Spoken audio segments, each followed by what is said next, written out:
Hello everyone, আজকে আমি বানাই দেখাবো কিভাবে উদন সহজে ঘরে বসে বানাইতে পারবেন জাপানিজ উদন।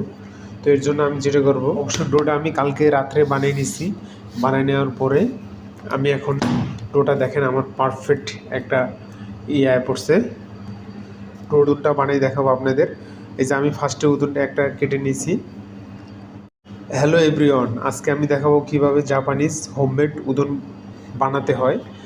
আমি আজকে আপনাদের সেটাই দেখাবো। এর জন্য আমি যেটা করব, ফার্স্টে ডো বানিয়ে নিতে হইবে। এই যে ডোটা দেখেন কতটা সফট, কতটা নরম হয়েছে ডোটা। অবশ্যই এখানে ময়দার একটু তারতম্য আছে, এখানে ময়দার একটু ডিফারেন্সের ব্যাপার আছে। তো এখানে আমি যে ময়দাটা ইউজ করছি সেটা একটা কোরিয়ান ময়দা। কোরিয়ান ময়দা ঠান্ডা পানি দিয়ে এবং লবণ দিয়ে, জাস্ট তিনটা আইটেম দিয়েই আপনি বানিয়ে ফেলাইতে পারবেন ঘরে বসে উদন হোমমেড।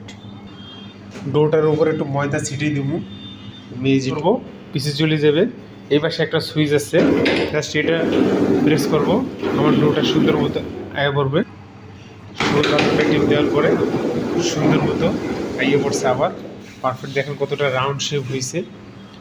তো এই জায়গায় একটা জিনিস লক্ষ্য করতে হবে, দেখেন আমি এখানে ফার্স্টে কিন্তু 12 ইউজ করছি, এখন আমি 9 ইউজ করবো। উদর বানাইবেন।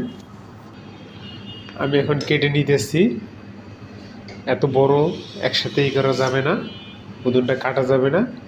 এর জন্য আমি এখানে আর এইটা ঠিক আমি এখন উদনটা কেটে নেব। এই যে 3টা লেয়ারে আমি এখানে রেডি করছি, 3টা লেয়ার একসাথে। এই দিয়ে আপনি জাপানিজ হোমমেড উদন বানিয়ে নিতে পারবেন অনায়াসে ঘরে বসে। দেখেন আমি কত সুন্দর বানিয়ে ফেলাইছি। এটাতে আপনারা লুডুস, তারপরে এখানে লুডুসের স্যুপ টুপ যে বানায় আপনারা সব কিছু বানাইতে পারবেন। দেখেন কত বড় হয়েছে, পারফেক্ট। আমি আর কয়েকটা কেটে আপনাদের দেখাই। এরকম করে বানানোর পর ঠান্ডা পানি ইউজ করে প্যাকেট করার পরে আমি জাস্ট ফ্রিজে ঢুকে থাকবো। যখন আমার মন চাইবে তখন আমি উদনটা বের করে ব্যাস আমার খাওয়ার জন্য তৈরি হয়ে যাবে। এই যে আমার উদনটা আমার কাটা হয়ে গেছে। তো এখন আমি যেটা করব, এখানে উপরে একটু ময়দা ছিটিয়ে দেবো, নাইলে একটার সাথে একটা লেগেজ ধরে যায়। তো এখন আমি উদনটা সিদ্ধ করে দেখাবো যে কীভাবে উদনটা সিদ্ধ করতে হয়।